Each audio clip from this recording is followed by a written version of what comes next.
Hello everyone, welcome to my channel commerce notes. आज हम इस वीडियो में ह्यूमन रिसोर्स मैनेजमेंट जो आपका बीकॉम सेकंड सेमेस्टर का सब्जेक्ट है उसका 2024 का जो रीसेंट आपका प्रीवियस एग्जाम हुआ था उसका डिटेल में क्वेश्चन आंसर्स जो आपका पेपर था क्वेश्चन पेपर उसके आंसर्स को डिस्कस करने जा रहे हैं।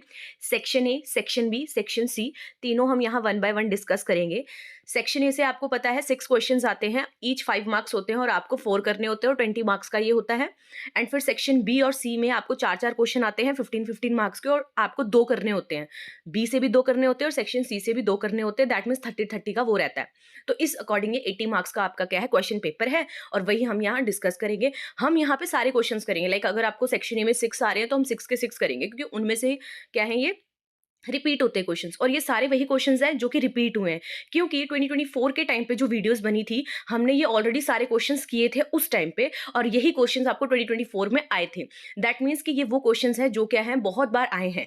अब ये तो उनमें से कुछ आए हैं बट हमने और भी बहुत सारे क्वेश्चन आंसर्स प्रीवियस ईयर है जो वो किए हुए हैं। आपको इसी वीडियो के डिस्क्रिप्शन बॉक्स में प्लेलिस्ट मिल जाएगी जहाँ पे हमने 50+ क्वेश्चन आंसर्स किए हुए हैं जो कि आपको इस होल ऑफ द सब्जेक्ट से हमने बनते हैं। ठीक है, वो सारे हमने किए हुए हैं क्वेश्चन आंसर के फॉर्मेट में 5 और 15 मार्क्स में। तो आपको वो भी देख लेना है। उस प्लेलिस्ट को ज्यादा से ज्यादा शेयर करो, देखो। वो अगर आपने कर लिया तो मतलब कि आपने प्रीवियस ईयर बेस्ड जो भी क्वेश्चन आंसर्स है जो मल्टीपल टाइम रिपीट हुए हैं वो सारे कर लिए। ठीक है, तो ये इन्फॉर्मेशन है। और हाँ, टेलीग्राम का लिंक इस वीडियो के डिस्क्रिप्शन में होता है तो आप उसको ज्वाइन कर सकते हैं। कोई भी अपडेट होती है, कोई भी वीडियो बनती है, किसी भी सब्जेक्ट पे बनती है, सबसे पहले उसको वहां पे शेयर कर दिया जाता है। तो आपको उसको ज्वाइन कर लेना है। दूसरा, प्लेलिस्ट को आपको अच्छे से देख लेना है और अगर आप चैनल पे नए हो तो और वीडियो देखते हो तो लाइक करना है, इसको शेयर करना है वीडियो को अपने फ्रेंड्स के साथ जिन जिनका ये सब्जेक्ट है एंड चैनल को सब्सक्राइब जरूर कर लेना है। ठीक है, तो चलिए स्टार्ट करते हैं। यहाँ पे हम 2024 का क्वेश्चन पेपर सॉल्व कर रहे हैं। हम यहाँ पे सेक्शन ए पहले हम डिस्कस करेंगे जो कि 5 मार्क्स के अकॉर्डिंग हम यहाँ करने वाले हैं और आपको पता है 6 क्वेश्चन यहाँ पे आते हैं तो हम 6 के 6 डिस्कस करने वाले हैं। ओके, सो आपको जो फर्स्ट क्वेश्चन आया था वो ये आया था कि importance of human resource management बताओ।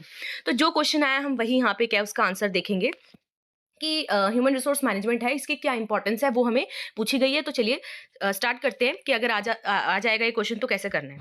अब देखो, ह्यूमन रिसोर्स मैनेजमेंट बहुत ही ज़्यादा इंपॉर्टेंट होता है हर एक कंपनी के लिए या हर एक बिजनेस के लिए क्योंकि it take care of the people. क्योंकि जो ह्यूमन रिसोर्स मैनेजमेंट है ये टेक केयर करता है पीपल की जो वर्क कर रहे हैं उस कंपनी में, है ना। तो देखो, हर एक कंपनी है ना, हर एक बिजनेस है जो, उसके लिए ह्यूमन रिसोर्स मैनेजमेंट करना बहुत ही इंपॉर्टेंट है बिकॉज आप इसके थ्रू क्या टेक केयर कर रहे हो अपने पीपल की जो आपके वहां पे काम कर रहे हैं।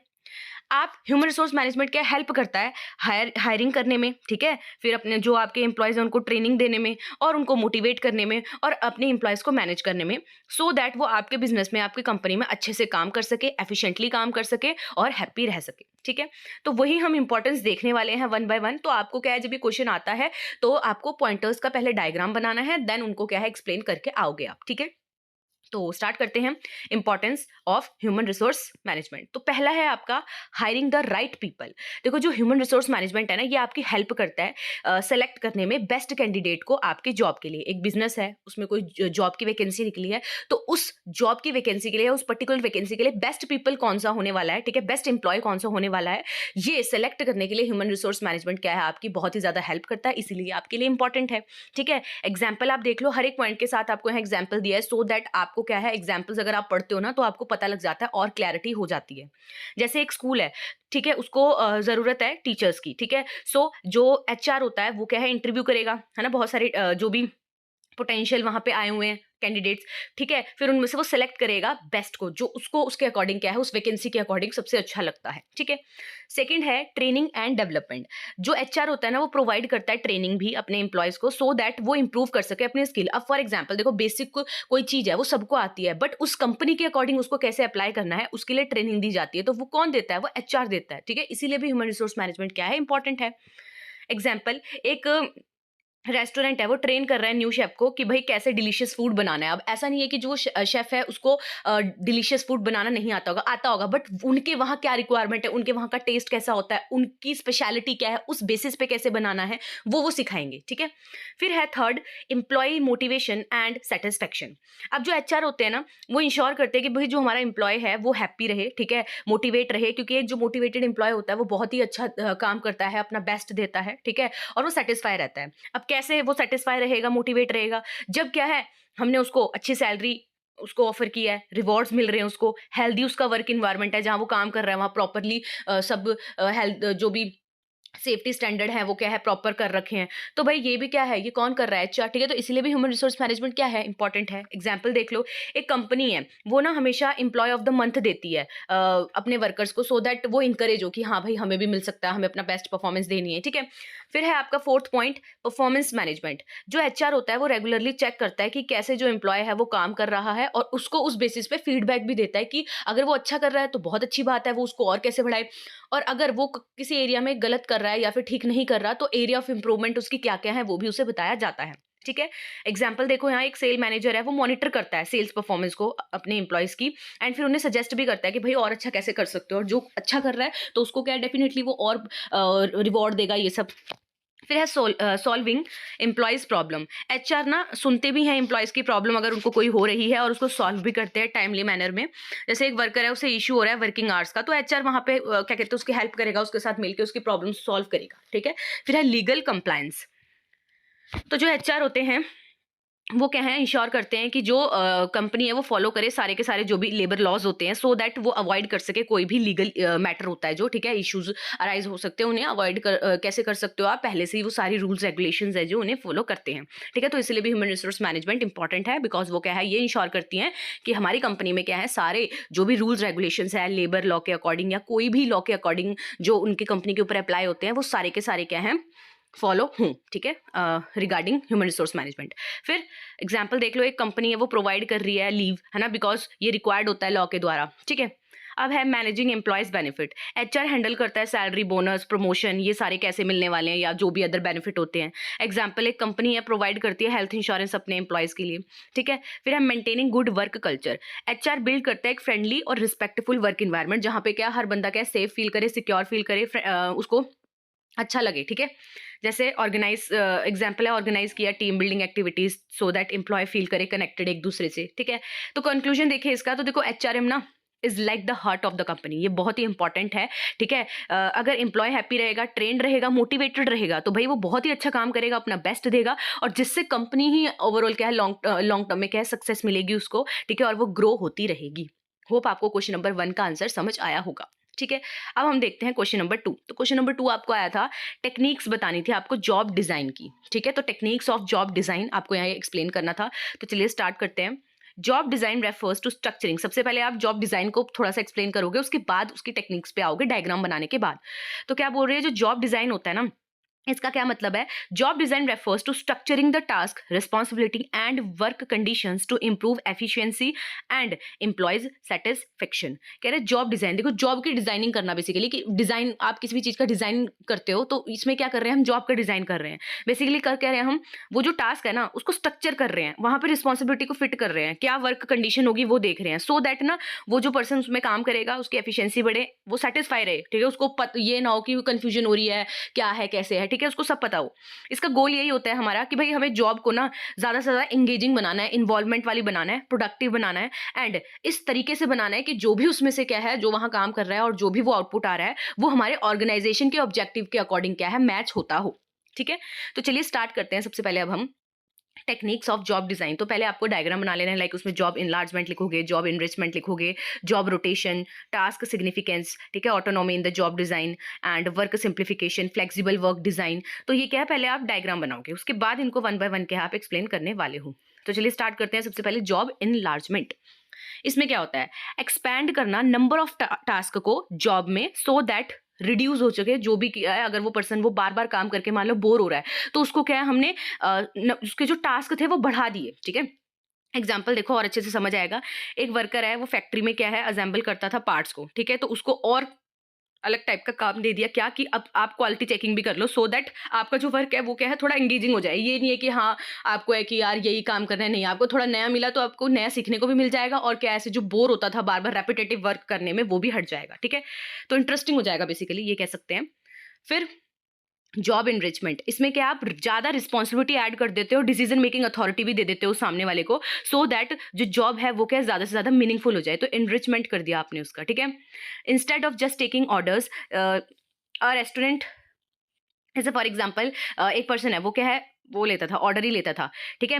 तो अब हुआ क्या यहाँ पे कि उसे बोल दे कि आप क्या मेन्यू भी सजेस्ट कर सकते हो अपने कस्टमर्स को, तो थोड़ा और वैरायटी ऑफ दे दिया और रिस्पॉन्सिबिलिटी भी दी है ना कि आपको अब ये भी बताना है, और साथ के साथ वो अथॉरिटी भी दे दी है कि आप ये कर सकते हो।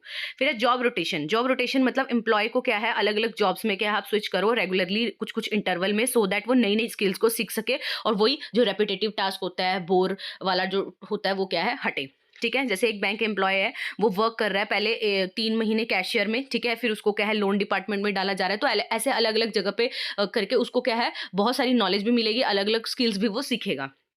फिर है फोर्थ पॉइंट टास्क सिग्निफिकेंस। कह रहे जो एम्प्लॉय को अवेयर करो कि भाई जो उनका वर्क है ना वो कितना इंपॉर्टेंट है, उसका क्या इम्पैक्ट पड़ेगा ऑर्गेनाइजेशन में, ठीक है? तो उसको उसके टास्क की इंपॉर्टेंस बताओ, काम की इंपॉर्टेंस बताओ। जैसे आप एग्जाम्पल देख सकते हो यहाँ पे कि भाई आप जैसे एक नर्स है, वो हॉस्पिटल में मतलब नर्स है, तो उसको मतलब बताया जा रहा है कि आपका क्या रोल है, आपको कैसे केयर करनी है, ठीक है? और वो कैसे अफेक्ट करेगा उनकी लाइफ में, ठीक है? उनकी ये कह लो हेल्थ में। तो उनको क्या है उनकी जो ये कह सकते हो आपकी वर्क है, उनकी इम्पोर्टेंस बताओ कि कैसे वो आपका जो काम है उसकी क्या इम्पोर्टेंस है, वो कैसे अफेक्ट करेगा। फिर फिफ्थ है autonomy in the job design.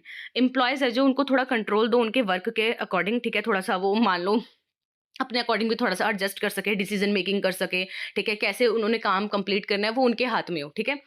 फिर है एग्जाम्पल एक सॉफ्टवेयर डेवलपर है, उसे अलाउड होना चाहिए कि भाई वो चूज कर सकता है कि कैसे वो कंप्लीट करेगा प्रोजेक्ट को डेडलाइन के अंदर, ना कि स्ट्रिक्ट रूल दे दिए उसको, ठीक है? सिक्स्थ है वर्क सिंप्लीफिकेशन। इसमें क्या होता है, ब्रेक डाउन कर दो एक जो कॉम्प्लेक्स जॉब होती है उसको ना थोड़ा पार्ट्स में डिवाइड कर दो, सिंपल स्टेप्स में डिवाइड कर दो। इससे होगा क्या, एफिशिएंसी भी बढ़ेगी और जो एरर के चांसेस होते हैं वो भी कम हो जाएंगे। एग्जाम्पल एक फास्ट फूड रेस्टोरेंट है, उसने डिवाइड कर दिया काम को कि भाई ये बंदा ऑर्डर लेगा, ये कुक करेगा, ये पैकेज करेगा, ठीक है? पैकेजिंग करेगा, अलग अलग। फिर है फ्लेक्सिबल वर्क डिजाइन। अलाउ करो एम्प्लॉयज को कि वो फ्लेक्सिबल वर्किंग आ रहा हो, उनके वर्क फ्रॉम होम का भी अपॉर्चुनिटी दो अगर कोई करना चाह रहा है, ठीक है? फिर है जैसे एग्जाम्पल एक मार्केटिंग मैनेजर है, वो वर्क कर सकता है रिमोटली, ठीक है? दूर बैठे कहीं पे अपने घर में, सो दैट वो बैलेंस बना सके अपनी पर्सनल और प्रोफेशनल लाइफ में। तो कंक्लूजन देखो, ये जो टेक्निक्स है ना ये हेल्प करती है क्रिएट करने में एक जॉब को जो एंगेजिंग होगी, जिसमें स्ट्रेस कम होगा और जिससे जो इम्प्रूव होगी एम्प्लॉय की सेटिस्फेक्शन, जिससे बेटर परफॉर्मेंस उसकी आएगी एंड प्रोडक्टिविटी भी क्या है बढ़ने वाली है। तो ये था हमारा क्वेश्चन नंबर 2। अब हम देखते हैं question number 3। Very very important है, 15 मार्क्स में भी आता है, ये बहुत बार आया हुआ है, और 5 मार्क्स में भी आता है। Difference between recruitment and selection. तो देखो जब डिफरेंस का क्वेश्चन आता है ना, तो आपको क्या करना है, जिन भी चीजों के बीच में डिफरेंस दिया होता है फर्स्टली आपको उसको एक्सप्लेन करना होता है, देन उसका डिफरेंस देके लास्ट में समरी देके आ सकते हो आप, ठीक है? तो देखते हैं सबसे पहले रिक्रूटमेंट और सिलेक्शन है, ये बहुत ही ज्यादा इंपॉर्टेंट है दोनों के दोनों, ठीक है? कहाँ पे, जब हायरिंग की प्रोसेस होती है, जब एक एम्प्लॉय को हायर किया जाता है तो उस दौरान ये दोनों इंपॉर्टेंट होते हैं, बट ये एक दूसरे से अलग कैसे हैं वो हम क्या है वन बाय वन यहाँ पे देखने वाले हैं। तो सबसे पहले मीनिंग के बेसिस पे देखें तो देखो रिक्रूटमेंट क्या है, इसमें आप क्या है, ये एक ऐसी प्रोसेस है जिसमें आप पोटेंशियल जो कैंडिडेट है उनको अट्रैक्ट कर रहे हो, इनवाइट कर रहे हो कि भाई ये जॉब की वैकेंसी निकली है, तो आप क्या है उन कैंडिडेट को इनवाइट कर रहे हो कि अप्लाई करो इस जॉब के लिए। ये होता है रिक्रूटमेंट। सिलेक्शन क्या है, ये भी एक प्रोसेस है जिसमें से आपने जितने लोगों को बुलाया है उसमें से चूज करते हो आप बेस्ट कैंडिडेट को, ठीक है, उस जॉब के लिए। फिर पर्पस की बात करें तो देखो जो रिक्रूटमेंट है उसका क्या पर्पस है कि हमें ना एक ऐसा मतलब क्रिएट करना है पूल ऑफ पोटेंशियल कैंडिडेट, बहुत सारे क्या है कैंडिडेट आने चाहिए। बट अगर हम सिलेक्शन की बात करें तो इसमें हमारा क्या पर्पस होता है कि हमें पिक करना है मोस्ट सुटेबल कैंडिडेट उस जॉब के लिए, ठीक है?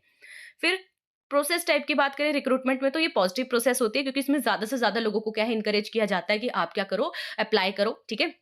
उन्हें इनवाइट किया जाता है। बट सिलेक्शन क्या है, एक नेगेटिव प्रोसेस है, बिकॉज इसमें क्या है हम कहीं ना कहीं कुछ ही लोगों को सिलेक्ट करते हैं, तो मतलब बहुत से लोग यहाँ पे क्या है सिलेक्ट नहीं होते, रिजेक्ट होते हैं कैंडिडेट्स, ठीक है? इसलिए इसको नेगेटिव प्रोसेस बोला गया है। स्टेप्स इन्वॉल्व की बात करें तो रिक्रूटमेंट में क्या क्या स्टेप्स होते हैं, लाइक आपने जॉब पोस्ट किया, ठीक है, जॉब के बारे में लिख दिया, डिस्क्रिप्शन वगैरह डाल दी, एडवर्टाइजमेंट दिया आपने, इन्वाइट किया एप्लीकेशंस को, ये स्टेप्स इसमें आते हैं।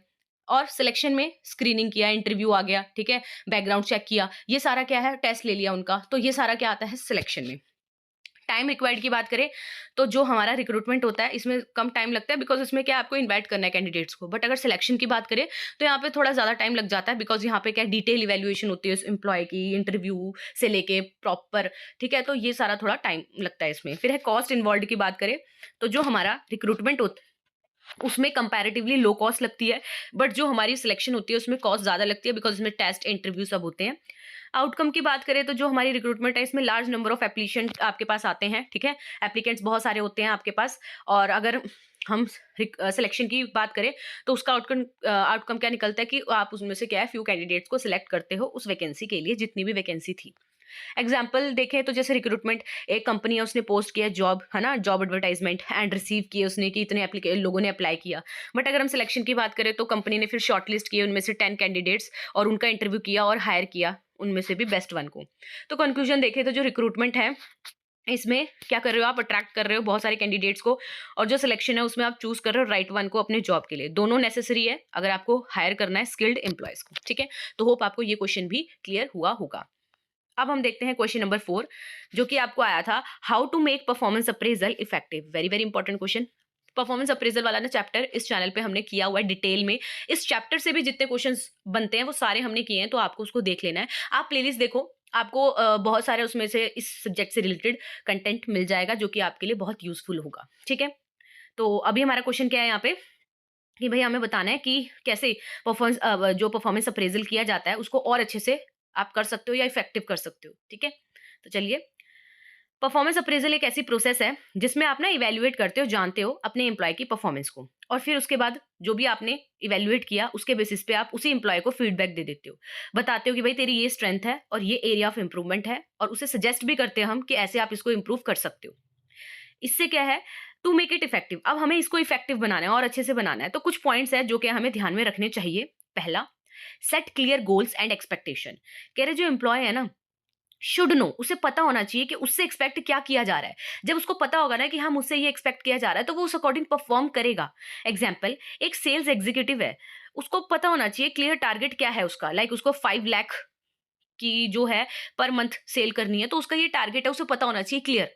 ठीक है, फिर है next, use fair and objective criteria. कह रहे हैं अगर आप किसी की परफॉर्मेंस को इवेल्युएट कर रहे हो ना, तो एक क्राइटेरिया होना चाहिए जो कि फेयर होना चाहिए। ठीक है, परफॉर्मेंस है जो उसको मेजर कर रहे हो तो कुछ फैक्ट के बेसिस पे करोगे, ठीक है, ना कि अपने पर्सनल ओपिनियन के बेसिस पे करोगे। एग्जाम्पल कि जनरल फीडबैक मत दो सबको, भाई कुछ मैट्रिक्स, कुछ बेसिस होने चाहिए आपके पास जिसके बेसिस पे आप क्या है, कुछ फैक्ट के बेसिस पे आप क्या है उनकी परफॉर्मेंस को इवेल्युएट करो, उनको स्कोर दो, उनकी परफॉर्मेंस को स्कोर दो। Third, provide regular feedback. कह रहे ऐसा नहीं है कि एनुअल रिव्यू मतलब पूरा कि 1 साल का वेट करो उसके बाद उनकी परफॉर्मेंस का रिव्यू दो, नहीं, आप रेगुलरली फीडबैक उन्हें दे सकते हो, कॉन्टिन्यूस फीडबैक दे सकते हो। जब आपको लग रहा है कि ये मुझे क्या है इसको बता देना चाहिए बिकॉज यहाँ पे ये बहुत अच्छा कर रहा है या यहाँ पे ये गलत कर रहा है या एरिया ऑफ इंप्रूवमेंट कर सकता है, ठीक है, ये इसका एरिया ऑफ इंप्रूवमेंट है, तो वहां पे आप बता सकते हो। एग्जाम्पल, एक मैनेजर है वो मंथली अपडेट दे रहा है अपने एम्प्लॉय को उसकी परफॉर्मेंस के बारे में, ना कि 1 साल में एक बार दे दिया उसने। ठीक है, अब फोर्थ है, encourage two way communication. Employee को जो है वो उसको भी अपॉर्चुनिटी होनी चाहिए कि वो भी अपने थॉट्स को क्या है रख सके, शेयर कर सके। लाइक एक एम्प्लॉय है वो कुछ ना चैलेंजेस फेस कर रहा है तो उसको क्या है डिस्कस करने की अथॉरिटी होनी चाहिए मैनेजर के साथ।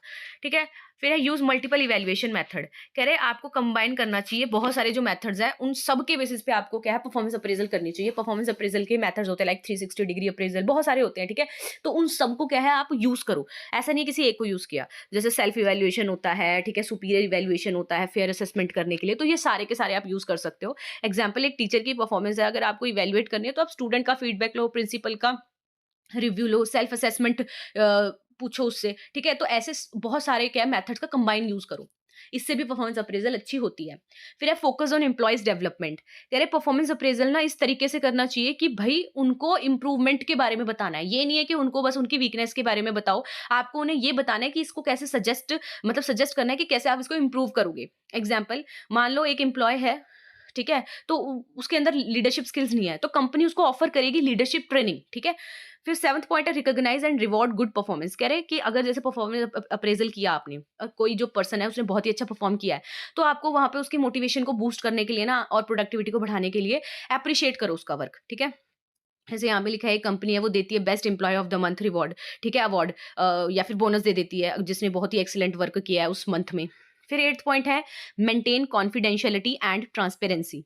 एम्प्लॉय है जो वो ट्रस्ट करता है, ठीक है, कि भाई जो भी मतलब एम्प्लॉय को ट्रस्ट करना चाहिए जो भी उसके ऊपर मतलब उसको रिव्यू दिया है। ऐसा नहीं है कि भाई पता नहीं क्या क्यों दिया ऐसे, है ना, नहीं, उसको होना चाहिए कि भाई दिया जो रिव्यू दिया है तो भाई सच में ऐसी बात होगी और उसको फिर उसको क्या है इंप्रूव करने में एफर्ट डालना चाहिए। Use technology for accuracy. Definitely digital tools हैं अगर आपके पास और आपको यूज करने हो तो आप उसको यूज कर सकते हो परफॉर्मेंस अप्रेजल करने के दौरान, ठीक है, जिससे एरर है जो उसके चांसेस रिड्यूस होंगे। एग्जाम्पल, एक कंपनी है वो यूज कर रही है एचआर सॉफ्टवेयर को सो दैट वो मेंटेन कर सके proper attendance record, productivity record और फीडबैक हिस्ट्री, ठीक है। फिर link performance to promotion and salary. ये अच्छा है, इंपॉर्टेंट पॉइंट है कि जो एम्प्लॉय है ना, उसको दिखना चाहिए कि अगर मेरा परफॉर्मेंस अप्रेजल हो रहा है और उसका जो रिजल्ट है वो अच्छा आ रहा है, तो ये क्या है, कहीं ना कहीं उसको प्रमोशन भी दिलाएगा और उसकी सैलरी में इंक्रीमेंट भी दिलाएगा, ठीक है। तो इससे क्या है, बहुत अच्छा हम परफॉर्मेंस अप्रेजल कर सकते हैं, ठीक है। फिर है कंक्लूजन। तो एक गुड परफॉर्मेंस अप्रेजल सिस्टम ना मोटिवेट करता है एम्प्लॉय को, उसकी एफिशिएंसी बढ़ाता है वो, एंड वो हेल्प करता है उसकी करियर डेवलपमेंट में भी।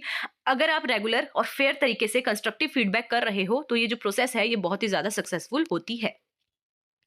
अब हम देख लेते हैं नेक्स्ट क्वेश्चन, जो कि 5th क्वेश्चन है आपका, और क्वेश्चन है आपका व्हाट इज ट्रांसफर पॉलिसी। तो ये इंपॉर्टेंट क्वेश्चन है, ये आपको 15 मार्क्स में भी बहुत बार आता है। तो चलिए स्टार्ट करते हैं, ट्रांसफर पॉलिसी क्या होती है। तो देखो, जो ट्रांसफर पॉलिसी है ना, ये कुछ रूल्स और गाइडलाइंस होती हैं, कुछ सेट ऑफ रूल्स और गाइडलाइंस होती है जो कि ऑर्गेनाइजेशन फॉलो करता है जब उसको शिफ्ट करना है अपने एम्प्लॉय को एक जॉब पोजीशन से दूसरे जॉब पोजीशन में, एक डिपार्टमेंट से दूसरे डिपार्टमेंट में, या एक लोकेशन से दूसरी लोकेशन में कंपनी के अंदर, ठीक है। तो वो क्या फॉलो करेगा, क्या पाथ वो फॉलो करेगा, वो ऑलरेडी लिखा होता है, रूल्स रेगुलेशंस गाइडलाइंस उसके बारे में लिखी होती हैं, और उसी को बोलते हैं ट्रांसफर पॉलिसी। ये इंश्योर करता है कि भाई प्रॉपर तरीके से फेयर वे में हुआ है, ठीक है, जो भी इधर से उधर अगर हमने किसी को भेजा है, ट्रांसपेरेंट वे में हुआ है, और इससे क्या एफिशिएंसी है जो मतलब बनी हुई है एम्प्लॉय के ट्रांसफर में। फीचर्स देखते हैं तो भाई क्लैरिटी होनी चाहिए ट्रांसफर पॉलिसी में, क्लियरली डिफाइन होना चाहिए कि कब, कैसे, कहाँ, किस सिचुएशन में ट्रांसफर होगा। Fairness ensure, transfer policy ensure करे कि जो ट्रांसफर है वो क्या है, विदाउट फेवरिज्म हुए हैं, ठीक है, मतलब कि किसी को फेवर नहीं किया है भाई, जिसका जो जैसे पॉलिसी के अकॉर्डिंग हमने किया है। एम्प्लॉय बेनिफिट कंसीडर करना चाहिए हमें एम्प्लॉय के करियर ग्रोथ को और कन्वीनियंट को, ठीक है, इस तरीके से आपकी ट्रांसफर पॉलिसी होनी चाहिए। बिजनेस नीड, ट्रांसफर्स हैं वो इस अकॉर्डिंग करो जो कि मैच खाते हो आपके कंपनी के गोल से और वर्कफोर्स की रिक्वायरमेंट के अकॉर्डिंग। ट्रांसपेरेंसी, एम्प्लॉय को पता होना चाहिए कि क्या क्राइटेरिया है, क्या प्रोसेस है ट्रांसफर की, ठीक है, तो ट्रांसफर पॉलिसी में उसको लिखा होता है। अब हम देखते हैं ऑब्जेक्टिव क्या होते हैं। तो ऑब्जेक्टिव क्या होते हैं ट्रांसफर पॉलिसी के, कि भाई हमें जो बिजनेस की रिक्वायरमेंट है उसको फुलफिल करना है, ठीक है। जैसे नई ब्रांच खुली है तो वहां पे शिफ्ट कर रहे हो आप अपने एम्प्लॉयज को, तो आप क्या फॉलो करोगे, कैसे करोगे, किन एम्प्लॉयज को वहां शिफ्ट करोगे, तो जो ट्रांसफर पॉलिसी में जिस अकॉर्डिंग लिखा होगा। अब इसमें क्या है, आप प्रोवाइड करते हो एम्प्लॉय को ग्रोथ अपॉर्चुनिटी, है ना, वो भी ट्रांसफर पॉलिसी का मतलब ऑब्जेक्टिव होता है। अगर कोई एम्प्लॉय का कोई भी मतलब इशू है, कोई प्रॉब्लम है, उसे कैसे रिजॉल्व करना है, इसलिए भी ट्रांसफर पॉलिसी मतलब ट्रांसफर किया जाता है। अगर किसी को क्या है अपना वहां पे करवाना है ट्रांसफर, तो उसको मतलब दूर पड़ रहा है वो लोकेशन, तो कोई और ब्रांच में उसको अपना ट्रांसफर करवाना है, तो भाई वहां पे फिर क्या कैसे होगा उसका ट्रांसफर, वो यहाँ पे लिखा होता है। एग्जाम्पल देख लो आप, इफ एक कंपनी है, उसने ओपन की नई ब्रांच अनदर सिटी में, तो एम्प्लॉय है जो जो मेन ऑफिस में थे उनको ट्रांसफर किया जाएगा, ठीक है, उनके एक्सपीरियंस के बेसिस पे, या फिर जो वो चाहते हैं, अगर वो चाहते हैं वहां जाना उनके बेसिस पे। अगर एक एम्प्लॉय वो फेस कर रहा है कि भाई मतलब उसका वो वाली ब्रांच उसको पास में पड़ रही है, तो वो वहां बोल देगा कि भाई मेरा घर उससे पास में है तो मुझे वहां पे ट्रांसफर कर दो, ठीक है। तो एचआर डिपार्टमेंट ना कंसीडर करता है फिर कि भाई पॉलिसी की क्या गाइडलाइन है, उस अकॉर्डिंग फिर वो क्या है ट्रांसफर करता है। टाइप ऑफ ट्रांसफर अगर हम बात करें तो जॉब ट्रांसफर होता है जिसमें आप क्या है मूव करते हो डिफरेंट डिफरेंट रोल में बट सेम लेवल के। डिपार्टमेंट ट्रांसफर हो सकता है जहां आप शिफ्ट करते हो एक डिपार्टमेंट से दूसरे डिपार्टमेंट में। ज्योग्राफिकल ट्रांसफर होता है जहां पे आप क्या है एक लोकेशन से या एक ब्रांच से दूसरी ब्रांच में क्या है शिफ्ट करते हो। और प्रमोशनल ट्रांसफर क्या होता है जब आपने क्या है हायर पोजीशन पे और हायर रिस्पॉन्सिबिलिटी पे क्या कर दिया ट्रांसफर कर दिया, ठीक है। कंक्लूजन देखें तो एक वेल स्ट्रक्चर्ड अगर ट्रांसफर पॉलिसी है ये हेल्प करती है दोनों के लिए, एम्प्लॉय के लिए भी और ऑर्गेनाइजेशन के लिए भी। और ये इंश्योर करती है कि स्मूथ ट्रांजिशन हो रहा है और फेयर तरीके से हो रहा है, फेयर अपॉर्चुनिटी मिल रही है सबको। फिर आपका 6th क्वेश्चन है बेसिस ऑफ प्रमोशन, ठीक है, कि क्या बेसिस है प्रमोशन के, प्रमोशन किन किन बेसिस पे आप करते हो, ठीक है। तो अगेन इंपॉर्टेंट क्वेश्चन है, तो चलिए स्टार्ट करते हैं। पहले तो हम ये देखते हैं प्रमोशन होता क्या है। Promotion refers to advancement of an employee to a higher position with increased responsibility, better pay and improved status। क्या बोल रहे हैं प्रमोशन का मतलब कि आपने एडवांसमेंट कर दी एक एम्प्लॉय की, उसको हायर पोजीशन पे भेज दिया, साथ के साथ उसकी रिस्पॉन्सिबिलिटी भी बढ़ गई है, उसका जो पे है सैलरी है वो भी बढ़ गई है और उसका स्टेटस भी क्या है इंप्रूव्ड हो चुका है। ऑर्गेनाइजेशन फॉलो करती है अलग अलग क्राइटेरिया प्रमोट करने के लिए अपने एम्प्लॉयज को, सो दैट इंश्योरिटी रहे फेयरनेस तरीके से हुआ है प्रमोशन और एफिशिएंसी वे में हुआ है, ठीक है। अब देखते हैं किस किस बेसिस पे हम प्रमोशन करते हैं। पहला सीनियरिटी बेसिस प्रमोशन, एम्प्लॉय को प्रमोट किया जा सकता है किस बेसिस पे कि कितने लंबे टाइम तक उन्होंने सर्विसेज दी है कंपनी में, ठीक है। अब इसका एडवांटेज क्या होता है भाई, इनकरेज, इससे क्या इनकरेज हो रही है लॉयल्टी कि हाँ भाई लंबे समय तक इस एम्प्लॉय ने क्या है हमारी कंपनी में काम किया है तो क्या है उसको प्रमोशन मिला है, ठीक है। फिर डिसएडवांटेज क्या है कि हो सकता है कोई ऐसा एम्प्लॉय हो जो लंबे समय तक तो ना हो उस कंपनी में, ठीक है? बट वो बहुत ज़्यादा स्किल्ड हो, तो वहाँ पे फिर उसको क्या है कहीं प्रमोशन नहीं मिला, तो ये एक इसका डिसएडवांटेज है। आप ये देख सकते हो, जैसे एक टीचर है वो 10 साल तक एक स्कूल में काम कर रहा है और उसको एक्सपीरियंस भी है, तो उसको प्रमोट कर दिया, ठीक है? हेड ऑफ द डिपार्टमेंट में। तो ये क्या है सीनियरिटी बेसिस प्रमोशन। फिर सेकंड है मेरिट बेस्ड प्रमोशन। अब इसमें क्या है एम्प्लॉय को प्रमोट किया जाता है उनके परफॉर्मेंस के बेसिस पे, स्किल्स के बेसिस पे, ठीक है? और अचीवमेंट के बेसिस पे कि उनके पास बहुत ज़्यादा स्किल्स हैं, परफॉर्मेंस बहुत अच्छी है उनकी, अचीवमेंट्स उनकी बहुत ज़्यादा है, तो उस बेसिस पे क्या है उन्हें प्रमोट कर दिया जाता है। एडवांटेजेस ये इनकरेज करता है कॉम्पिटिशन को, एफिशिएंसी को। पर इसका डिसएडवांटेज क्या है कि जो सीनियर एम्प्लॉयी है अगर उन्हें आप नहीं प्रमोट करोगे और उनसे पहले मतलब किसी आपने सीनियरिटी बेसिस पे नहीं किया, तो बस ये क्या है कहीं न कहीं डिसएडवांटेज होता है कि लंबे समय तक वो काम कर रहे थे, उन्हें नहीं मिला चांस। एग्जाम्पल आप देख सकते हो, एक सेल एग्जीक्यूटिव है जो मतलब बहुत अच्छे से अचीव कर रहा है अपने सेल्स टारगेट को, तो उसे प्रमोट कर दिया सेल्स मैनेजर की पोस्ट पे। फिर है सीनियरिटी कम मेरिट प्रमोशन। ये क्या होता है कॉम्बिनेशन होता है सीनियरिटी का भी एंड मेरिट का भी, ठीक है? इसमें दोनों को कंसीडर किया जाता है। अब ये इसका एडवांटेज क्या है?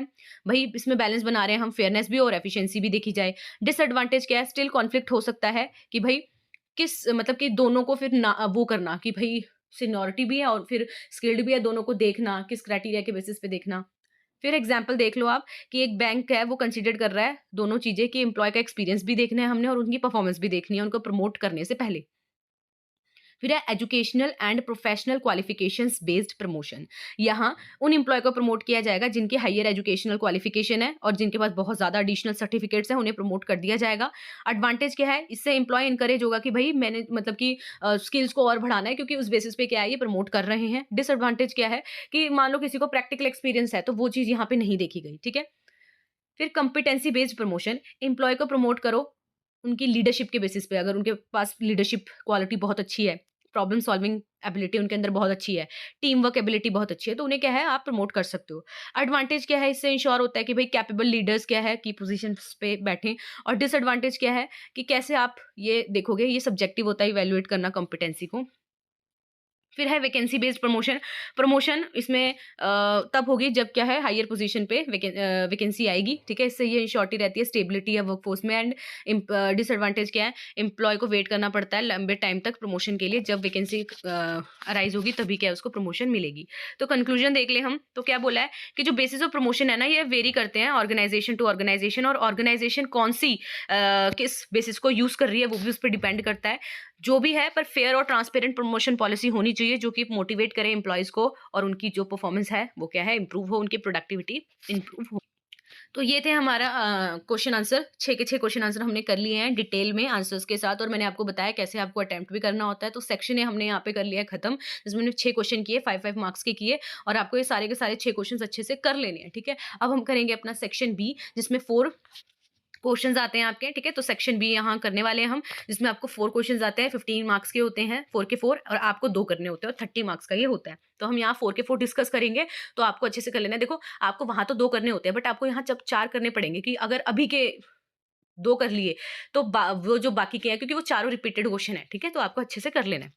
तो हमारा क्वेश्चन क्या है? हमारा क्वेश्चन है डिस्कस करो ह्यूमन रिसोर्स मैनेजमेंट क्या होता है ये बताओ, ऑब्जेक्टिव्स बताओ, इसके फंक्शंस बताओ और स्कोप बताओ। ये आया था आपको, ठीक है? तो स्टार्ट करते हैं। पहले हम ह्यूमन रिसोर्स मैनेजमेंट है जो, इसके ऑब्जेक्टिव पढ़ेंगे, फंक्शन पढ़ेंगे और स्कोप पढ़ेंगे। वन बाय वन यहाँ पे हम डिस्कस करने वाले हैं। अगर अभी तक आपने वीडियो को लाइक नहीं किया तो कर देना है, आप अपना फीडबैक भी दे सकते हो और शेयर करना है, ठीक है? सो दैट आपके अदर सब्जेक्ट के बीकॉम सेकंड सेमेस्टर के भी 2024 के जो क्वेश्चन आंसर्स जो पेपर आया था उन्हें हम सॉल्व करें इस चैनल पे, ठीक है? तो चलिए इसको स्टार्ट करते हैं। तो सबसे पहले हम देखते हैं ऑब्जेक्टिव्स क्या होते हैं ह्यूमन रिसोर्स मैनेजमेंट के। तो देखो, जो एचआरएम है ना, ये फोकस करता है कि हमें मैनेज करना है पीपल को इफेक्टिवली, ठीक है? सो दैट हम ऑर्गेनाइजेशन के गोल को अच्छे से अचीव कर सकें।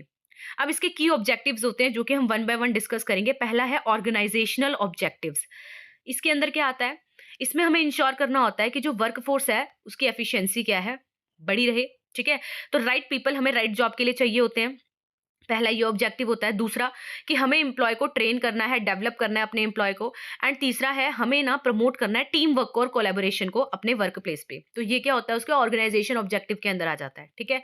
फिर आता है एम्प्लॉयज ओरिएंटेड ऑब्जेक्टिव भी होते हैं कि हमें क्या है अपने जो एम्प्लॉयज हैं उनकी जॉब सेटिस्फेक्शन बनी रहनी चाहिए। हमें फेयर वेजेस देंगे ना तभी तो जॉब सेटिस्फेक्शन बनी रहेगी। बेनिफिट्स दो उन्हें। फिर इसी के अंदर आता है करियर ग्रोथ, ऑफर करो उनको ट्रेनिंग, प्रमोशन, अपॉर्चुनिटीज, ठीक है। फिर है वर्क लाइफ बैलेंस, इंश्योर करो कि प्रॉपर वर्किंग कंडीशन उन्हें मिल रही है। फिर सी अगर हम देखें तो सोशल एंड एथिकल ऑब्जेक्टिव भी होते हैं।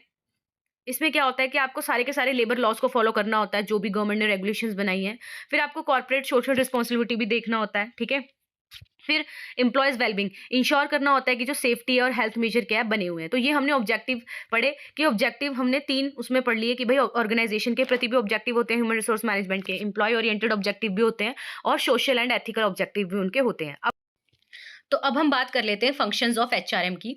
तो देखो जो ह्यूमन रिसोर्स मैनेजमेंट है ना वो परफॉर्म करता है बहुत सारे अलग अलग फंक्शन, ठीक है। और वो इस तरीके से अपने फंक्शंस को परफॉर्म करता है सो दैट कि जो एम्प्लॉयज है वो इफेक्टिवली मैनेज हो सके। तो वही जो फंक्शंस है उन्हें हम पढ़ते हैं, तो उनको हम क्या ब्रॉडली कैटेगराइज करते हैं मैनेजरियल फंक्शन में, ऑपरेशनल फंक्शन में, ठीक है। तो स्टार्ट करते हैं। मैनेजरियल फंक्शन में आता है प्लानिंग।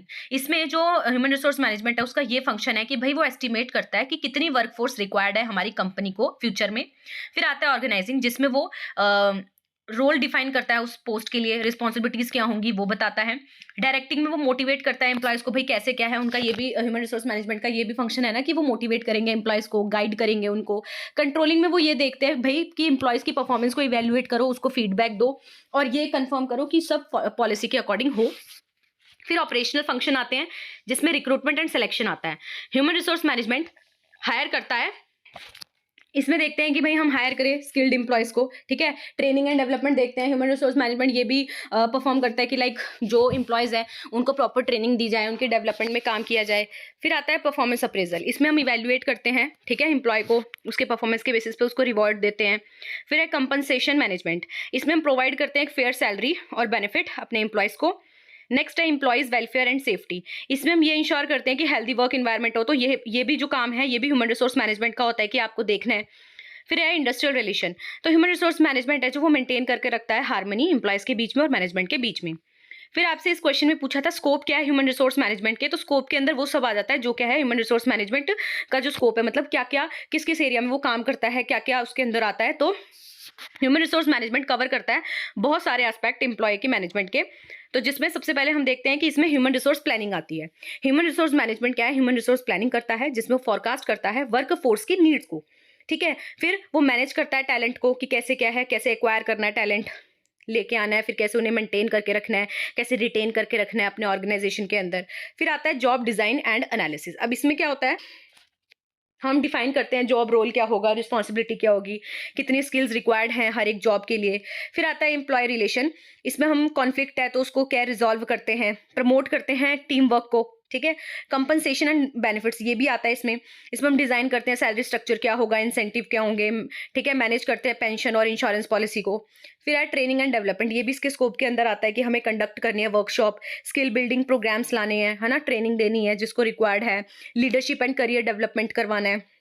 फिर है HR policies and compliance, ensure करना है कि हम सारे लेबर लॉज को फॉलो करें, इंप्लीमेंट करना उन पॉलिसीज को, ठीक है, जो कि मतलब कि ऐसी ऐसी पॉलिसीज लेके आनी है जो क्या फेयर ट्रीटमेंट के बेसिस पे हो, सबके साथ इक्वली ट्रीट करे। कंक्लूजन देख ले तो ह्यूमन रिसोर्स जो मैनेजमेंट है वो प्ले करता है बहुत ही इंपॉर्टेंट रोल मैनेज करने में, जो भी हमारे ह्यूमन कैपिटल होती है उसको इफेक्टिवली ये हेल्प करता है हमारी रिक्रूटमेंट में, ट्रेनिंग में, मोटिवेट करने में एम्प्लॉयज को, उनको रिटेन रखने में, ठीक है। और इससे क्या है इंडिविजुअल और ऑर्गेनाइजेशन दोनों के गोल क्या अचीव हो जाते हैं। अब एक वेल स्ट्रक्चर्ड अगर ह्यूमन रिसोर्स मैनेजमेंट सिस्टम है किसी कंपनी के पास तो इससे ये इंश्योर रहेगा कि भाई प्रोडक्टिविटी बढ़ रही है, सेटिस्फैक्शन है एम्प्लॉयज के बीच में, and long term business success क्या है उस कंपनी को मिलने वाली है, ठीक है। नेक्स्ट क्वेश्चन आपको आया है, प्रोसेस बतानी थी आपको ह्यूमन रिसोर्स प्लानिंग की, वेरी वेरी इंपॉर्टेंट क्वेश्चन है, मल्टीपल टाइम रिपीट हुआ है तो इसको तो आपको अच्छे से करके जाना ही जाना है। तो ह्यूमन रिसोर्स प्लानिंग है जो ये एक ऐसी प्रोसेस है, प्लानिंग है तो डेफिनेटली ये प्रोसेस होगी ही होगी, है ना। तो ह्यूमन रिसोर्स प्लानिंग एक ऐसी प्रोसेस है जिसमें हमें ये कंफर्म करना है, ये इंश्योर करना है कि जो ऑर्गेनाइजेशन है ना उसके पास राइट नंबर ऑफ एम्प्लॉय हो, राइट स्किल के हो और राइट टाइम पे अवेलेबल हो।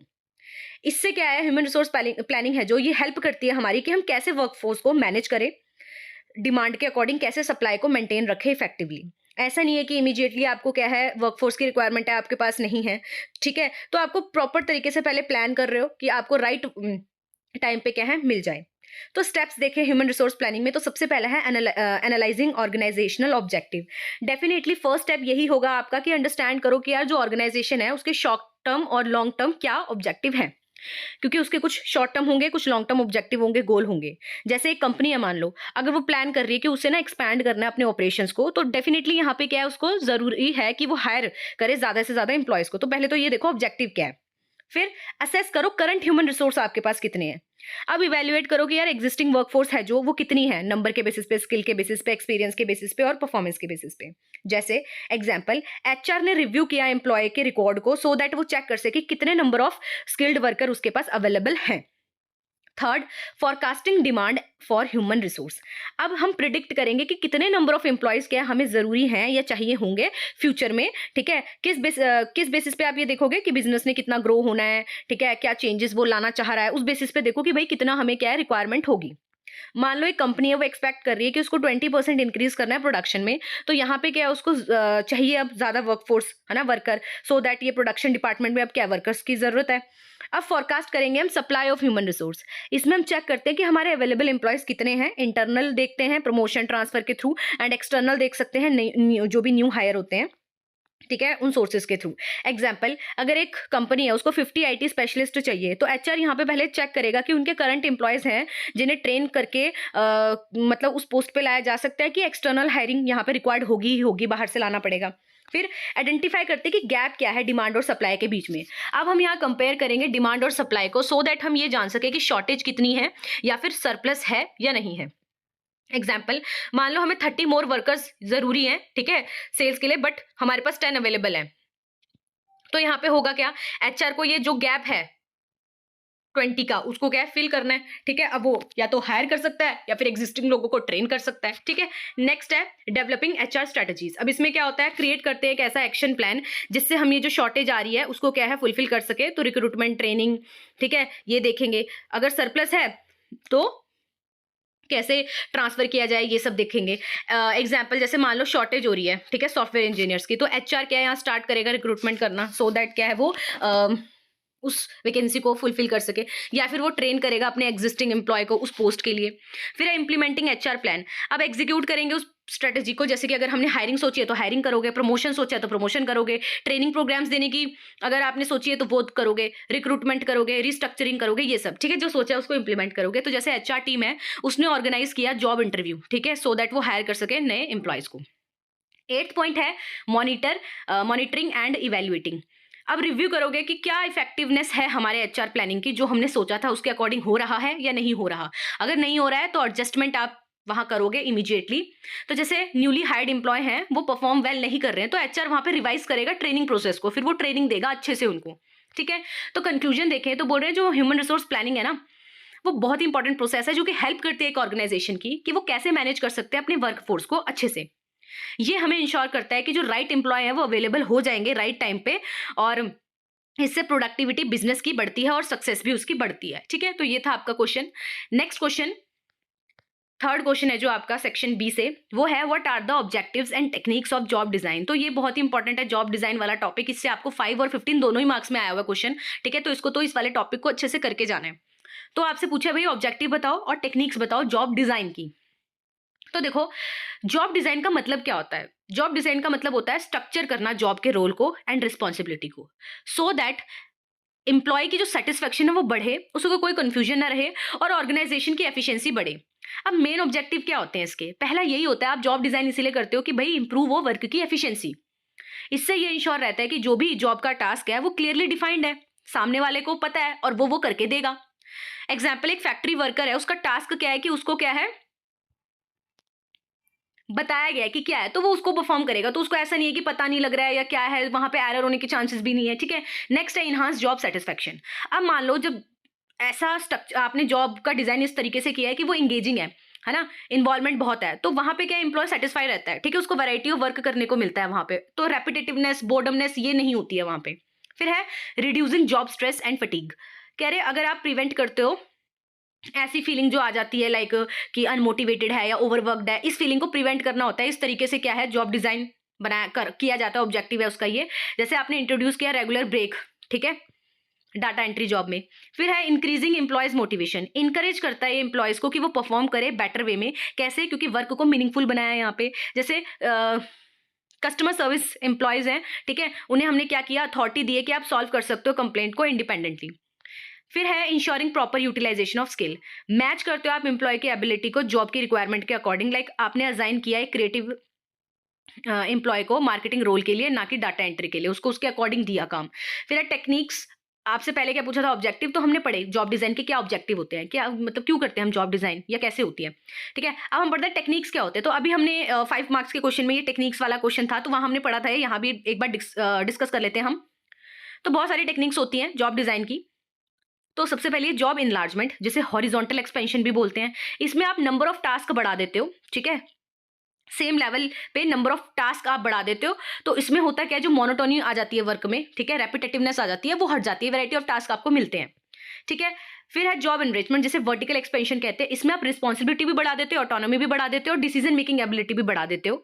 आप इसमें अपॉर्चुनिटी दे रहे हो बेसिकली सामने वाले को कि ग्रोथ और मोटिवेशन उसे मिल रहा है। फिर है जॉब रोटेशन, आप एम्प्लॉय को क्या है, एक डिपार्टमेंट से दूसरे डिपार्टमेंट में भेज सकते हो पीरियोडिकली, सो दैट उसको अलग अलग वैरायटी ऑफ टास्क करने का मौका मिल रहा है, सीखने का मौका मिल रहा है। फिर है टास्क सिग्निफिकेंस एंड आइडेंटिटी, कह रहे एम्प्लॉय को ना बताओ उसके काम की क्या इंपॉर्टेंस है और वो कैसे इंपैक्ट करेगा पूरे ऑर्गेनाइजेशन को, तो उसे पता रहेगा और वो उस अकॉर्डिंग करेगा। फिर है वर्क सिंप्लीफिकेशन, कह रहे जो कॉम्प्लेक्स टास्क होता है उसको ब्रेक डाउन कर दो सिंपल वे में, ठीक है, सो वो इजीली हो जाए। फिर है ऑटोनॉमस वर्क ग्रुप, कह रहे एक टीम है उसको फुल कंट्रोल दो उसके टास्क पे, उसके प्रोजेक्ट में, इससे क्या है, टीम वर्क बढ़ता है। तो कंक्लूजन देख ले तो जो जॉब डिजाइन है ना, ये बहुत ही इंपॉर्टेंट रोल प्ले करता है इंप्रूव करने में, एफिशिएंसी, मोटिवेशन बढ़ाता है और सेटिस्फेक्शन देता है एम्प्लॉयज को। अगर आप राइट टेक्निक है वो यूज कर रहे हो, ये डिपेंड करती है कि नेचर ऑफ जॉब कैसा है, उस बेसिस पे आप टेक्निक यूज करोगे एंड एम्प्लॉय की क्या नीड है। फोर्थ क्वेश्चन आपको आया था, what are the recent trends in recruitment. तो ये क्वेश्चन आपको आया हुआ है कि क्या रीसेंट ट्रेंड्स चल रहे हैं रिक्रूटमेंट में, बताइए। तो रिक्रूटमेंट है, इसमें जैसे जैसे टेक्नोलॉजी क्या है एडवांस हो रही है, तो इसमें क्या है, रिक्रूटमेंट में भी क्या है, हम इन टेक्नोलॉजी की हेल्प से रिक्रूटमेंट को परफॉर्म करते हैं, इस प्रोसेस को परफॉर्म करते हैं।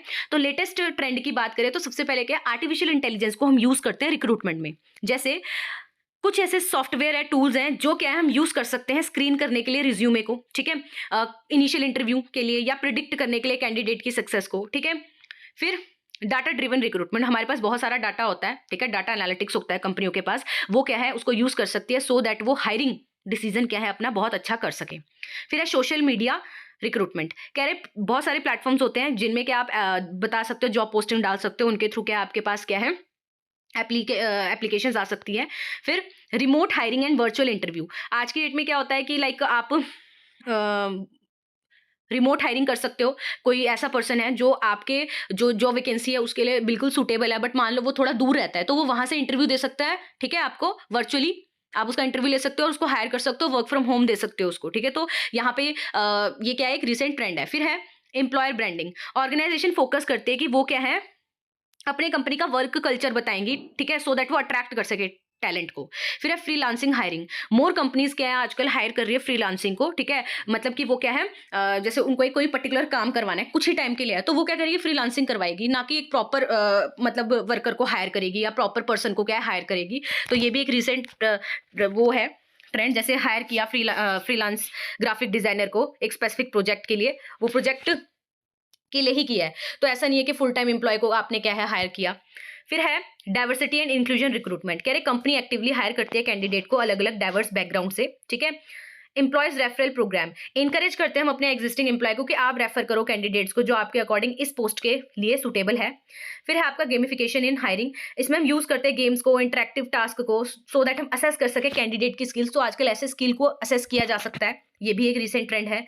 फिर है automated applicant tracking system ATS, ये एक ऐसा सॉफ्टवेयर है जो फिल्टर करता है रिज्यूमे को और आपके अकॉर्डिंग जो कीवर्ड्स आपके अकॉर्डिंग है उसके अकॉर्डिंग ये फिल्टर आउट कर देगा कि आपकी ये रिक्वायरमेंट्स थी, तो जो जो रिज्यूमे में ये होगा वो आपके लिए फिल्टर आउट कर देगा, ठीक है।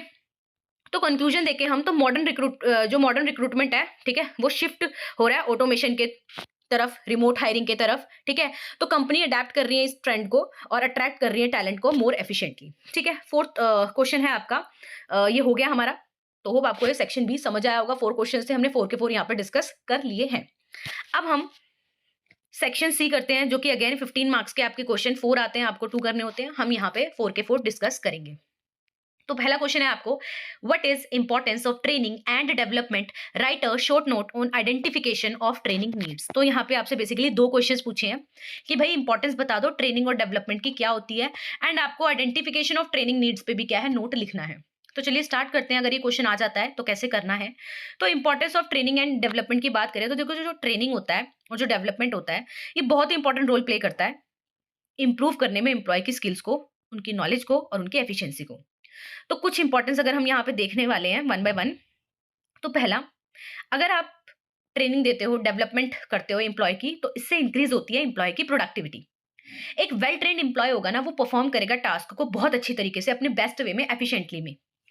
Improve job satisfaction and motivation, employee ना फील करता है वैल्यूड कि यार मेरे पे ये इन्वेस्ट कर रहे हैं, है ना, मुझे ट्रेन कर रहे हैं, मुझे नहीं आ रहा तो मुझे बता रहे हैं, ट्रेन कर रहे हैं, मेरे डेवलपमेंट में ध्यान दे रहे हैं।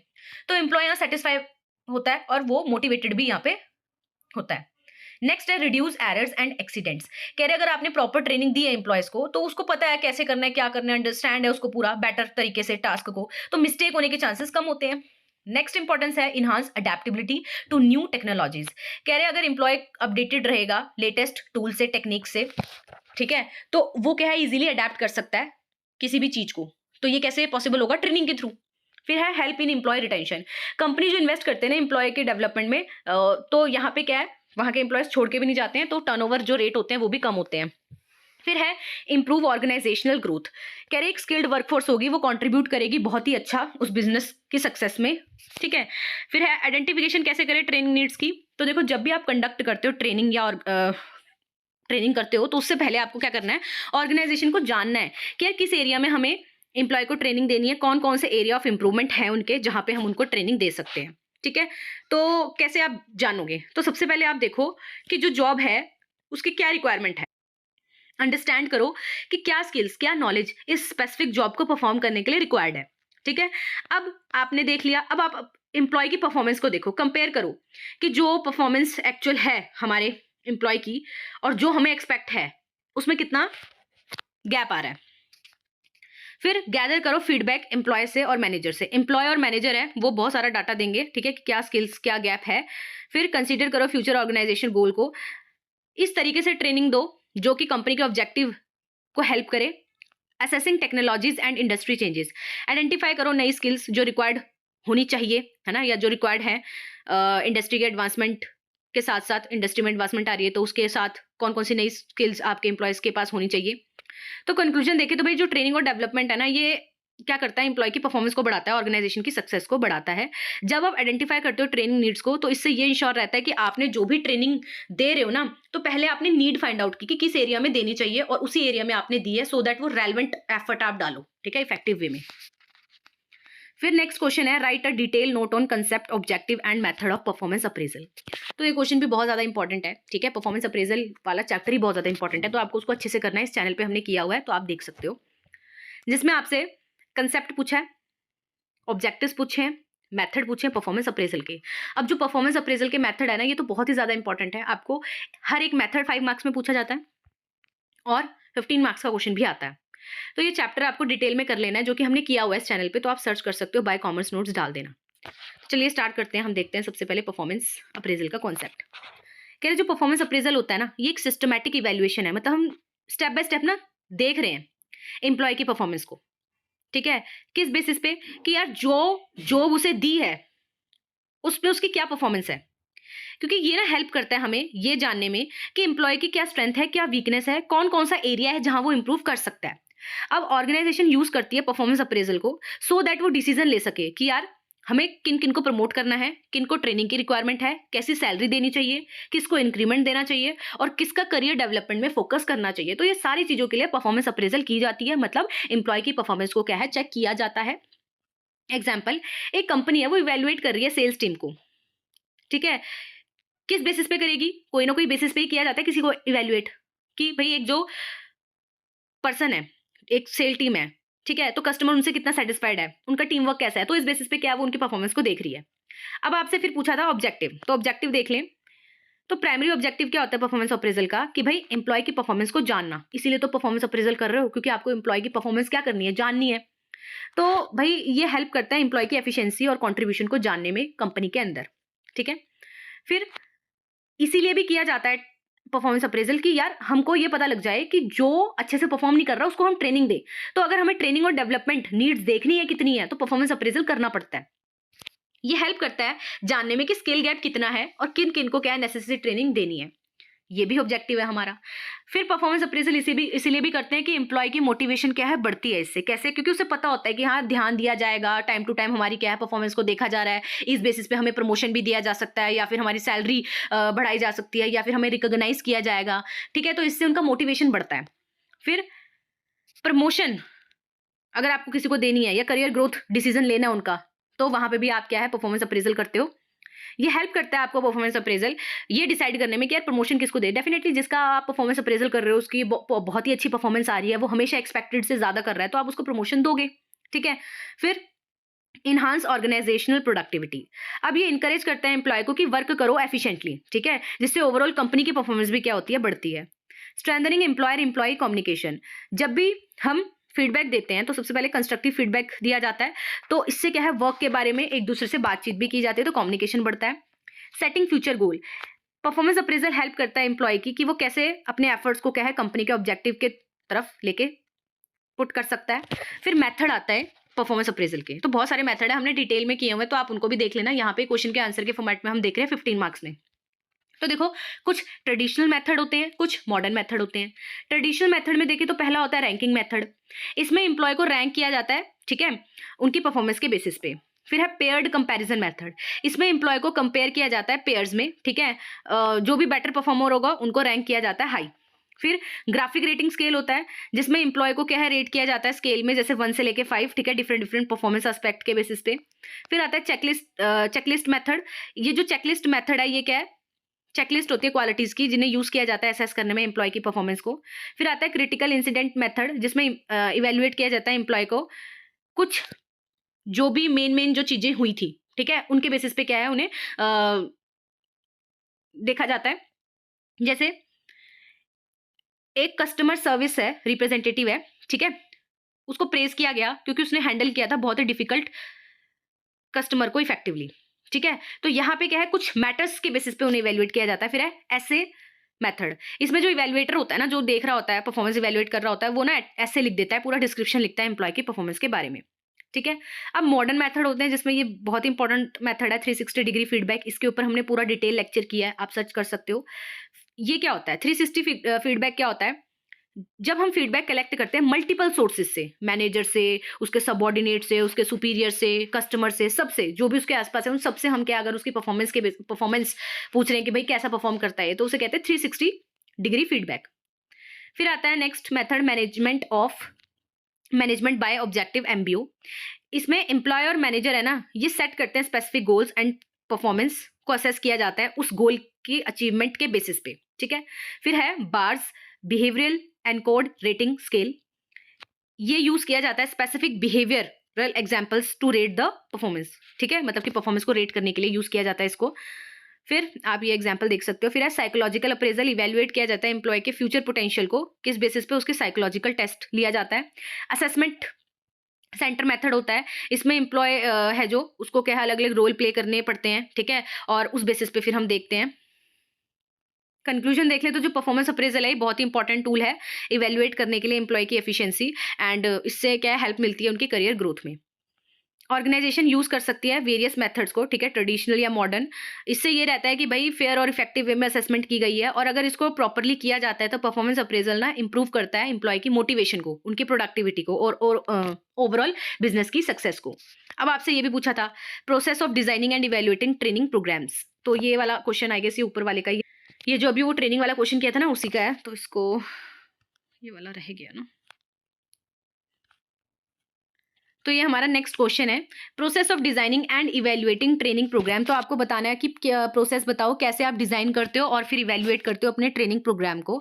तो देखो, डिजाइन करना, इवेल्युएट करना एक ट्रेनिंग प्रोग्राम को, ये बहुत ही इंपॉर्टेंट होता है, और इस तरीके से ये जरूरी है कि हमें एम्प्लॉय की स्किल्स को बढ़ाना है ना, प्रोडक्टिविटी को भी बढ़ाना है, एंड ये इंश्योर करना है कि जो भी ट्रेनिंग है वो क्या है उस ऑर्गेनाइजेशन के गोल को मीट कर सके। तो इसके प्रोसेस है जो वो हम देखते हैं। सबसे पहले आप डिजाइन करते हो एक ट्रेनिंग प्रोग्राम को।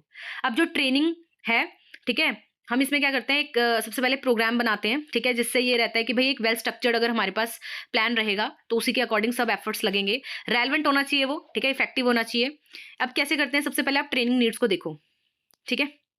आपने देखा कितना स्किल गैप है। अब कैसे देख सकते हो, कुछ मेथड यूज कर सकते हो, परफॉर्मेंस अप्रेजल किया, एम्प्लॉय फीडबैक लिया, सुपीरियर को ऑब्जर्वेशन ले लिया, इंडस्ट्री ट्रेंड एनालिसिस किया, ठीक है। फिर सेट करते हो ट्रेनिंग ऑब्जेक्टिव को कि हमें क्या है, ये ऑब्जेक्टिव फुलफिल करना है ट्रेनिंग के बाद। तो ट्रेनिंग ऑब्जेक्टिव का मतलब कि what the employee should achieve after the training, कि अगर हम ट्रेनिंग देते हैं तो हमें एम्प्लॉय को मतलब क्या आना चाहिए, लाइक क्लियरली मेजरेबल गोल यहाँ पे हम डिफाइन करते हैं, ठीक है। फिर चूज ट्रेनिंग मेथड, अब किस ट्रेनिंग मेथड से ट्रेनिंग दी जाएगी। ट्रेनिंग मेथड डिपेंड करता है कि टॉपिक क्या है, ऑडियंस क्या है, अवेलेबल रिसोर्सेज आपके पास क्या है। ऑन द जॉब ट्रेनिंग हो सकती है वो, जिसमें आप लर्निंग बाय डूइंग करते हुए ही सीखते हो। क्लासरूम ट्रेनिंग हो सकती है जिसमें इंस्ट्रक्टर क्या आपको लेक्चर देगा, ठीक है, डिस्कशन होते हैं यहाँ पे। ई लर्निंग हो सकता है, ऑनलाइन कोर्सेज आपको प्रोवाइड किए जा सकते हैं, या वर्कशॉप हो सकती है, ठीक है। फिर आप डेवलप करते हो एक ट्रेनिंग कंटेंट को। ट्रेनिंग मटेरियल क्या है, इन्फॉर्मेटिव होना चाहिए, रेलेवेंट होना चाहिए, लाइक प्रेजेंटेशन स्लाइड्स हो गई, केस स्टडी हो गई, ठीक है।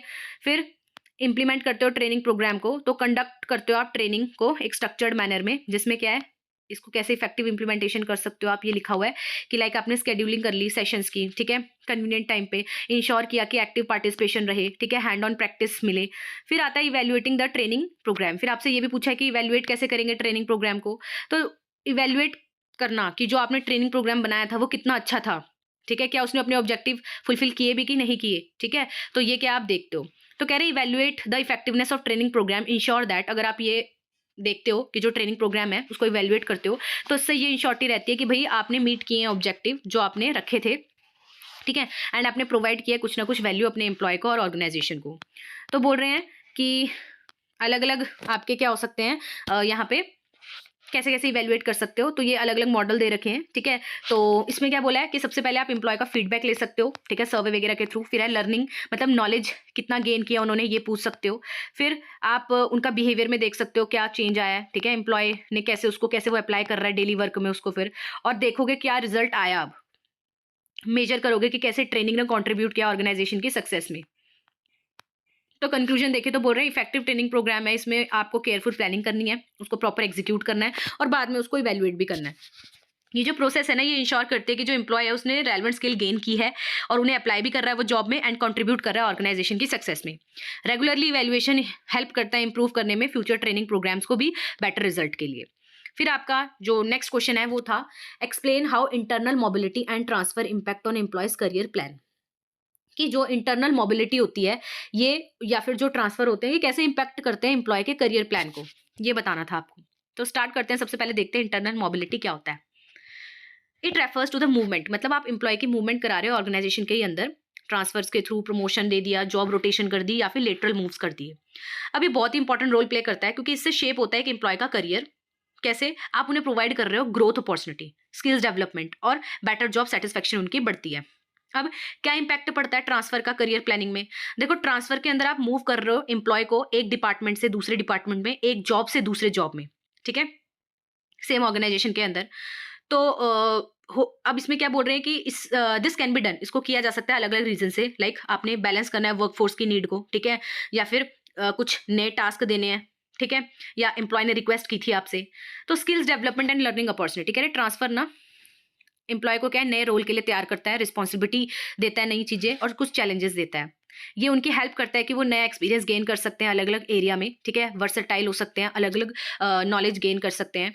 फिर है career growth and progression, employee जिसने गेन किया एक्सपीरियंस अलग अलग रोल्स में तो ये बेटर सूट करता है, ठीक है, और उसके मतलब उसको प्रमोशन के चांसेस ज्यादा होते हैं उसके, ठीक है।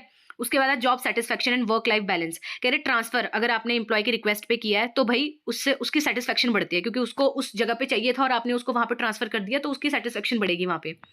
फिर increase job security and retention, employee जो इंटरनल ग्रोथ अपॉर्चुनिटी जाता है उसको, मतलब अगर उसे लग रहा है कि हाँ यार यहाँ इंटरनल अपॉर्चुनिटी है, प्रमोशन वगैरह है, ठीक है, तो वो फिर उस ऑर्गेनाइजेशन को छोड़ के भी नहीं जाता। ये इनकरेज करता है एम्प्लॉय को कि वो वहीं पे रहे और क्या है कंपनी को अपना बेस्ट दे, सो दैट उसको भी क्या है चांसेस मिले ग्रोथ के। फिर इम्पैक्ट क्या पड़ता है इंटरनल मोबिलिटी का करियर प्लानिंग में। अभी हमने ट्रांसफर का देखा, अब हम देखते हैं इंटरनल मोबिलिटी का क्या करियर प्लानिंग में आपके इफेक्ट पड़ता है। तो इंटरनल मोबिलिटी मतलब प्रमोशन, लेटरल मूव्स या फिर जॉब रोटेशन किया, ठीक है, ये सारे कंट्रीब्यूट करते हैं करियर प्लानिंग में अलग अलग तरीके से। अगर प्रमोशन कर रहे हो तो इससे फास्टर करियर एडवांसमेंट होती है। प्रमोशन क्या है? हायर रिस्पॉन्सिबिलिटी दे रहे हो आप उसको, हायर अथॉरिटी दे रहे हो, सैलरी में इंक्रीज कर रहे हो। ये इंकरेज करेगा एम्प्लॉय को, ठीक है, कि वो क्या है, इंप्रूव करे अपने परफॉर्मेंस को, स्किल को। फिर है लेटरल मूव, एक्सपैंड किया आपने स्किल सेट। लेटरल मूव मतलब शिफ्ट किया डिफरेंट डिपार्टमेंट में सेम लेवल में, जिससे एम्प्लॉय को क्या है, अलग अलग चीजें सीखने को मिलेंगी, ठीक है। ये उसको क्या है, अलग अलग एरियाज में काम करना सिखाएगा, उसको प्रिपेयर करेगा आने वाले टाइप के लिए, आने वाले टाइप के जो लीडरशिप रोल है उसके लिए। फिर है जॉब रोटेशन, जिससे आप क्या है, बिल्ड करना चाहते हो मल्टी स्किल्ड एम्प्लॉयज को। इसमें हेल्प होती है एम्प्लॉय की कि वो डेवलप कर सकते हैं एक्सपर्टाइज, ठीक है, मल्टीपल एरियाज में, जिससे क्या है, मोर अडेप्टेबल बनते हैं वो। इसमें आप प्रिपेयर करते हो एम्प्लॉय को हायर रोल्स के लिए, कैसे उनको ब्रॉड बिजनेस पर्सपेक्टिव दे रहे हो आप, ठीक है। फिर है talent retention and motivation. Employee feel करता है वहां पे वैल्यूड, क्योंकि उसको करियर प्रोग्रेशन अपनी दिख रही है, अपॉर्चुनिटीज वहां पे दिख रही हैं।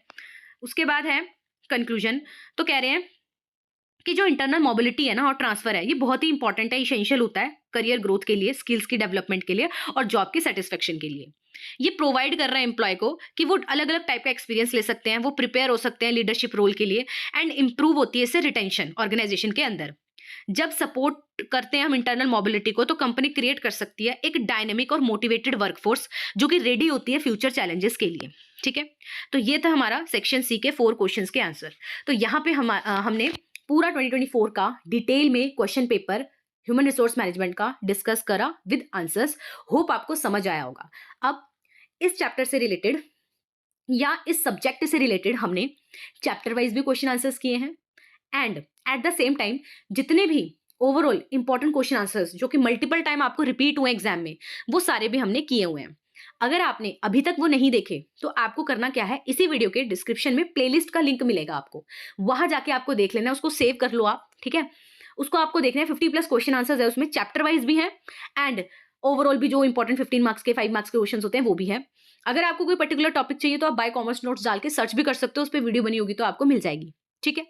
टेलीग्राम का लिंक हर एक वीडियो के डिस्क्रिप्शन में होता है, तो आप उसको ज्वाइन कर सकते हो।